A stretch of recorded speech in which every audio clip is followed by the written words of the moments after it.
Hi, எல்லாருக்கும் வணக்கம். நடிகர் பார்த்திபன். இவர் நடிகர் மட்டும் இல்ல, நடிகரை தாண்டி இயக்குனர், எழுத்தாளர்னு சொல்லிட்டு ஒரு பன்முக கலைஞர். இவர் தமிழ் சினிமால இயக்குனரா கிட்டத்தட்ட ஒரு 16 படங்கள் இயக்கியிருக்காரு. இந்த 16 படங்களுடைய வெற்றி தோல்வி நிலவரம் பார்த்து தெரிஞ்சுக்கலாம். வாங்க வீடியோக்குள்ள போலாம். அதுக்கு முன்னாடி நம்ம சேனலை சப்ஸ்கிரைப் பண்ணாம தான் மறக்காம பண்ணிடுங்க. பார்த்திபன் அவர்கள் 1989ல புதிய 11 படம் இயக்குறாரு. இந்த படத்துல ஃபர்ஸ்ட் ரஜினி சார் நடிக்க பிளான் பண்றாரு. ஆனா சில காரணத்தினால ரஜினி சார் படம் நடிக்க முடியாம போயிட்டு பார்த்திபன் நடிச்சு கூட சீதாவும் நடிக்கிறாங்க. இந்த படம் ஒரு மிகப்பெரிய வெற்றி அடையுது. ஏன் இந்த படத்துக்கு ஒரு தேசிய விருது தராங்க.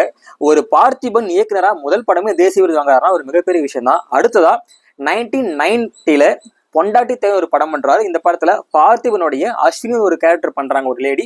இந்த படம் ஒரு சுமாரான வெற்றி படம் தான், பெரிய அளவுக்குலாம் இல்ல, சுமாரான படம் தான். அடுத்ததா 1992ல சுகமான சுமைகள் ஒரு படம். இந்த படத்துல பார்த்திபனுடைய ஷாலினின்னு ஒருத்தர் நடிக்கிறாங்க. இந்த படம் ஒரு தோல்வி படமா அமையுது. அடுத்ததா 1993ல உள்ளே வெளியே பார்த்திபனுடைய ஐஸ்வர்யா சேர்ந்து நடிக்கிறாங்க. இந்த படமும் ஓரளவுக்கு வெற்றி பெற்ற படம் தான். அடுத்ததா 1994ல சரிகம பதனி. இந்த படத்துல பார்த்திபன், ரோஜா, விஜயகுமார், மனோரமான்னு சொல்லிட்டு ஒரு பெரிய ஸ்டார் கூறு பண்ணாலும் இந்த படம் எதிர்பார்த்த வெற்றி பெறல. ஒரு இயக்குனரா பார்த்திபனுக்கு நடிகராகவும் சரி தோல்வி படம் தான் அந்த படம். அடுத்ததா 1995ல புள்ளக்குட்டிக்காரன். பார்த்திபன், சங்கீதா, ஊர்வசிலாம் பண்றாங்க. இந்த படம் ஒரு ஆவரேஜான ஒரு வெற்றி பெற்ற படம் தான், தோல்வின்னு சொல்ல முடியாது, ஓரளவுக்கு ஓகே போன படம் தான்.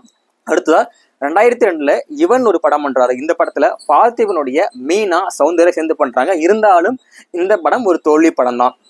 அப்புறம் 2004ல கொடைக்குள் மலை, ஒரு வித்தியாசமான காதல் கதை சொன்ன படம் தான் கொடைக்குள் மலை. இந்த படத்துல பார்த்திபன், மதுமிதால் சேர்ந்து பண்றாங்க. இந்த படம் ஒரு சுமாரான படம் தான், ஒரு வெற்றி பெற்ற படம் சொல்ல முடியாது, ஒரு ஆவரேஜான படம் தான். அடுத்ததா 2006ல பச்சை குதிரை. இந்த படத்துல பார்த்திபன், நமிதால் சேர்ந்து பண்ணியிருப்பாங்க. இந்த படம் ஒரு ஆவரேஜான படம் தான், ஒரு மிகப்பெரிய வெற்றிலாம் சொல்ல முடியாது. அடுத்ததா 2011ல வித்தகன் ஒரு படம் பண்றாரு. இந்த படம் ஏன் எடுத்தாருன்னு தெரியல. இந்த படத்துல பார்த்திபன், பூர்ணா சேர்ந்து பண்ணியிருப்பாங்க. இந்த படம் ஒரு தோல்வியா அமைஞ்சது. அடுத்ததா 2014ல கதை, திரைக்கதை, வசனம் இயக்குன்னு ஒரு படம் பண்றாரு. இந்த படத்துல சந்தோஷ் பிரதாப், அகிலா கிஷோர்லாம் பண்றாங்க. இந்த படம் ஒரு தோல்வி படம் அமைஞ்சு பார்த்திபனுக்கு ஒரு டிராபேக் அமையுது. அடுத்து 2017ல கோடிட்ட இடங்கள் நிரப்புக. இந்த படத்துல பார்த்திபனோட சேர்த்து சாந்தனு, பார்வதி நாயர்லாம் சேர்ந்து பண்றாங்க.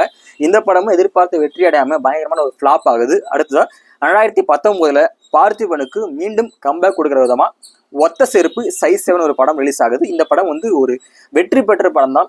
இந்த படத்துடைய ஸ்பெஷல் என்னன்னா, இந்த படம் ஃபுல்லாவே பார்த்திபன் மட்டும்தான் இருந்திருப்பாரு.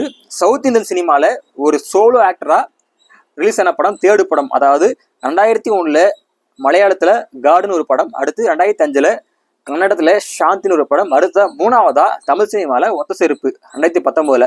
இந்த 3 படங்கள்லாம் ஒரே ஒரு ஆர்டிஸ்ட் தான் படம் பண்ணியிருப்பாங்க. எல்லாமே வெற்றி பெற்ற படம் தான். இந்த படத்தோட ஸ்பெஷல் இதுதான். அடுத்து 2022ல இரவி நிழல் ஒரு படம் பண்றாரு. இந்த படத்துல பார்த்திபனோட வரலட்சுமி சரத்குமார், பிரிகேட் எல்லாம் பண்றாங்க. இந்த படம் ஒரு வெற்றி பெற்ற படம் தான். 2024ல பார்த்திபன் சின்ன சின்ன பசங்க வச்சு படம் பண்ணியிருப்பாரு. அந்த படம் தான் டீன்ஸில்.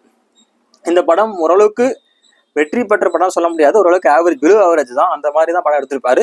ஒட்டுமொத்தமா பார்த்திபனுடைய கரியர்ல மொத்தமா கிட்டத்தட்ட ஒரு 16 படங்களை இயக்கியிருக்காரு. அந்த 16 படங்கள்ல ஒரு 6-7 படங்கள் தான் ஓரளவுக்கு வெற்றி பெற்ற படம்.